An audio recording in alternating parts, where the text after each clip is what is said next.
keep talking for that. See what happens.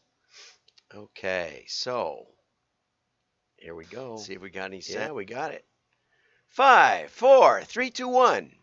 I'm John Miglosh for the Wisconsin DMA and the International Society for Strategic Marketing. Okay, let's start off with a mail commercial, actually inadvertently so. We're going to be talking about Specsavers for a little bit. And this one starts out with Royal Mail, and here's the little Royal Mail truck. Oops, there's the Royal Mail truck, and there's the postman and post box over in the UK. And he's going to jump in his truck and sit on his only pair of glasses. And without backups, we'll see how he does on delivering the mail. But here is my collection of spare glasses right here on set. This is the kind of work that it takes to put on a quality show day after day. Oh, there's another pair here that I didn't show you. There's a special pair. And I also, one of my lights burned out today. This one up here. Over there. And so I happen to have a couple of incandescents. This one takes an incandescent. The other one's an LED 2700. Whatever that means. Warmth. Anyway, let's get over to the Royal Mail Specsavers commercial. Here he goes. Oh, see, sit on his glasses. My only pair.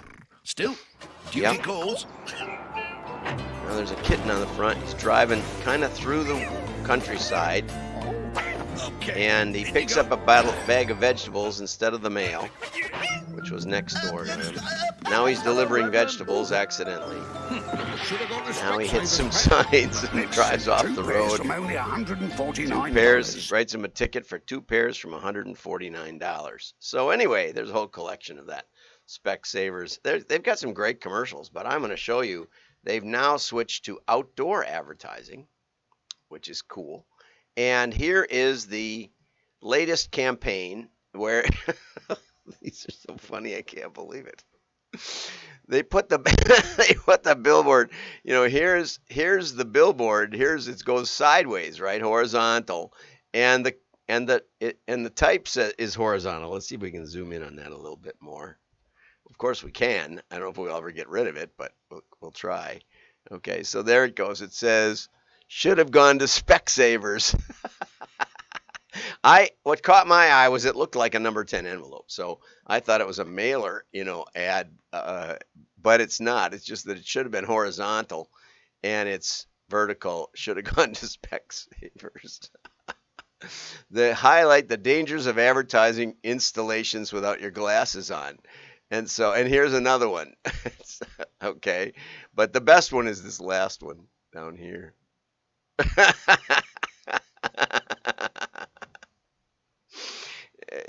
It's a little bit tongue-in-cheek. Should have gone to Specsavers and the ladders like this. So obviously this is a company that can have some fun with itself.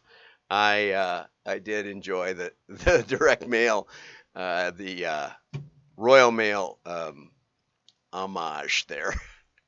Okay, here's something that we need to keep an eye on. This is crucial to the life of the universe.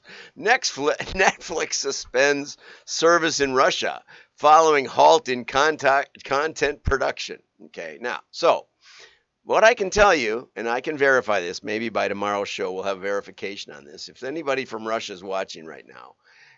But from what I've heard, they get to see the Disney movies before they open in the theaters in the United States.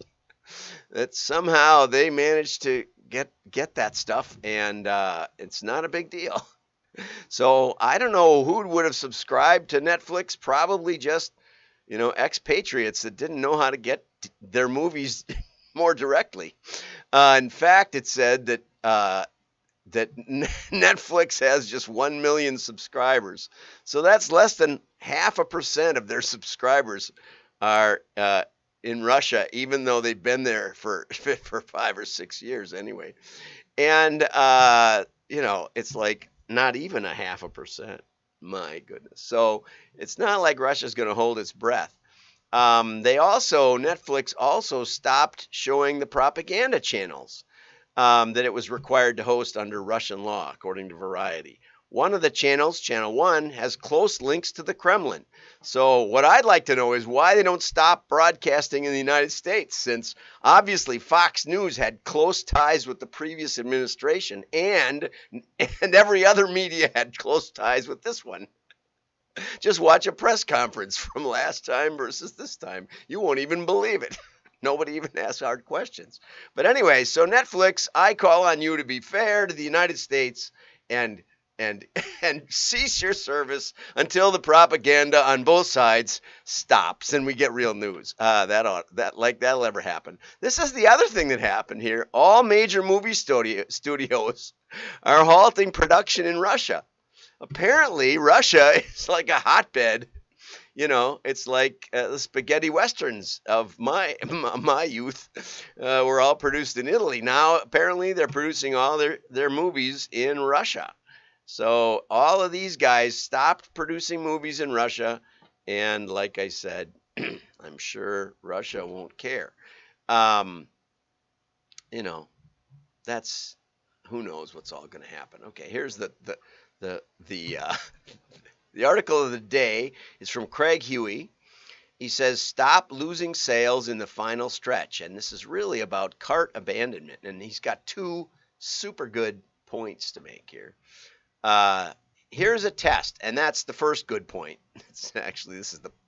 This is the prologue point. A test. You can test things. Even with digital, some things can be tested.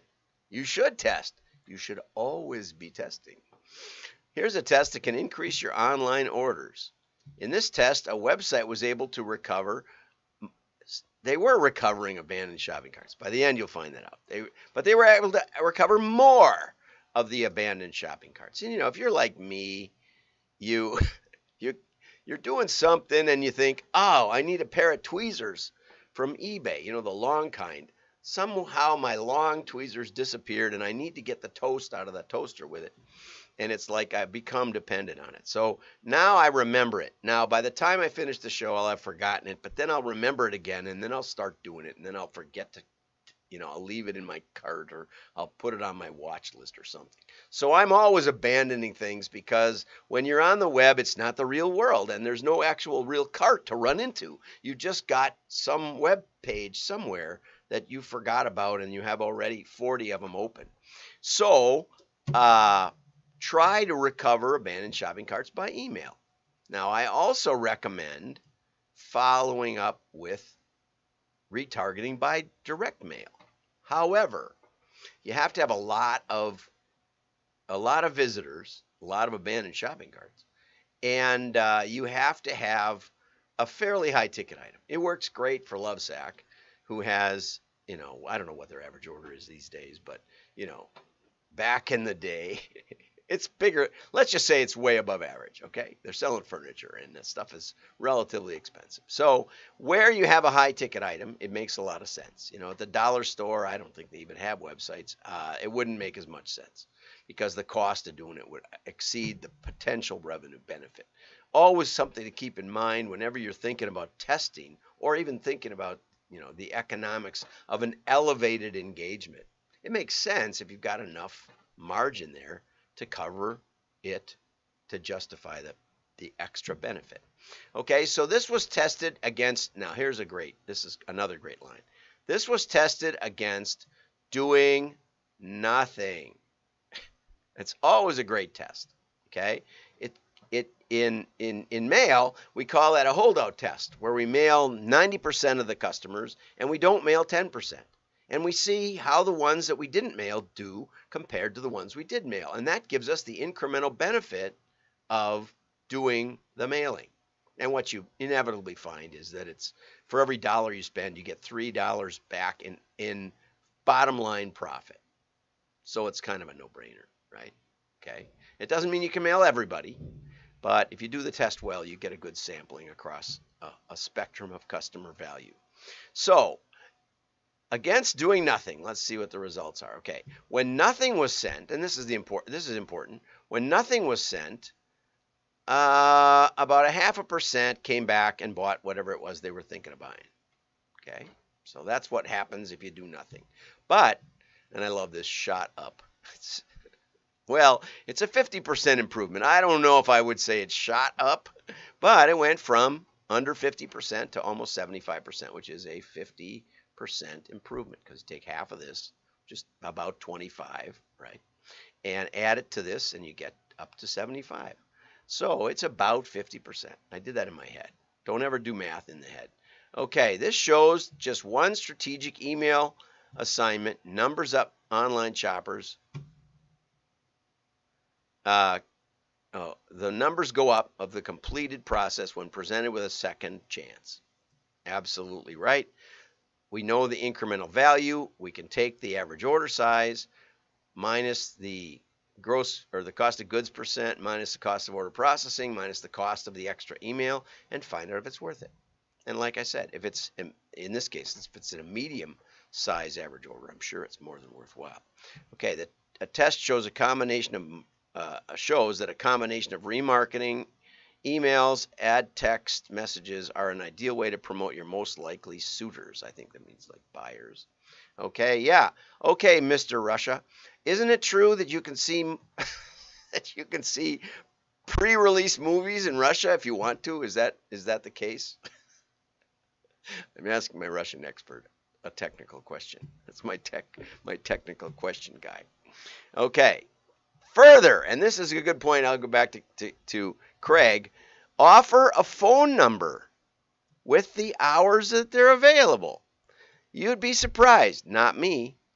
Like I was on the phone with Pair Networks last night at 9 o'clock.